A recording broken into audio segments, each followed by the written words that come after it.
part of the lesson as opening the piano.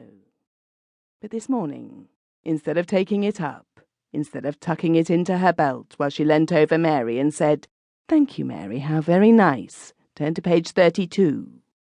What was Mary's horror when Miss Meadows totally ignored the chrysanthemum, made no reply to her greeting, but said in a voice of ice, "Page 14, please, and mark the accents well."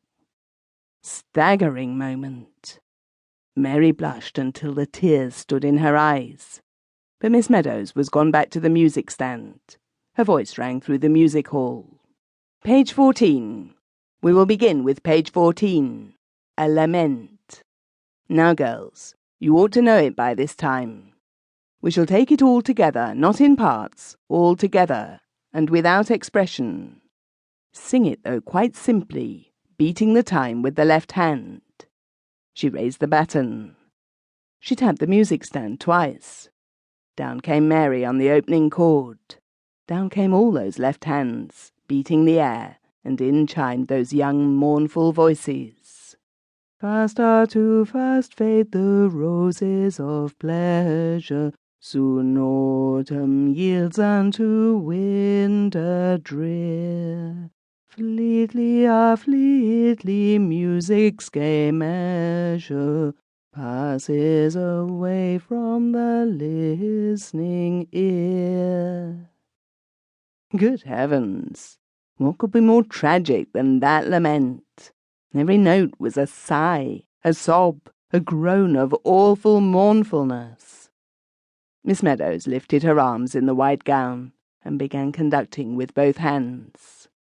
"I feel more and more strongly that our marriage would be a mistake," she beat.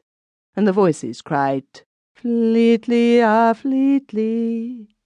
What could have possessed him to write such a letter? What could have led up to it? It came out of nothing. His last letter had been all about a fumed oak bookcase he had bought for our books, and a natty little hat stand he had seen. A very neat affair with a carved owl on a bracket, holding 3 hat brushes in its claws. How she had smiled at that. So like a man to think one needed 3 hat brushes. "From the listening ear," sang the voices. "Once again," said Miss Meadows, but this time in parts, still without expression. "Fast are too fast," with the gloom of the contraltos added. One could scarcely help shuddering. "Fade the roses of pleasure." Last time he had come to see her, Basil had worn a rose in his buttonhole. How handsome he had looked in that bright blue suit, with that dark red rose. And he knew it, too. He couldn't help knowing it. First he stroked his hair, then his moustache. His teeth gleamed when he smiled. "The headmaster's wife keeps on asking me to dinner. It's a perfect nuisance. I never get an evening to myself in that place." "But can't you refuse?" "Oh, well, it doesn't do for a man in my position to be unpopular." "Music's gay measure," wailed the voices. The willow trees outside the high, narrow windows waved in the wind. They had lost half their leaves. The little ones that clung wriggled like fishes caught on a line. "I am not a marrying man." The voices were silent. The piano waited. "Quite good," said Miss Meadows, but still in such a strange, stony tone that the younger girls began to feel positively frightened. "But now that we know it, we shall take it with expression.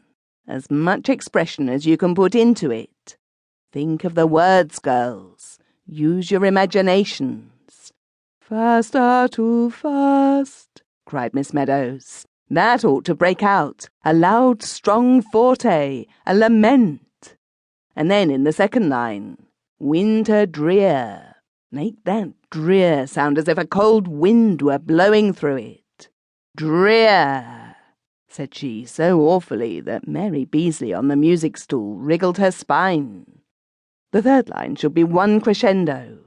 "Fleetly, fleetly, music's gay measure," breaking on the first word of the last line, passes.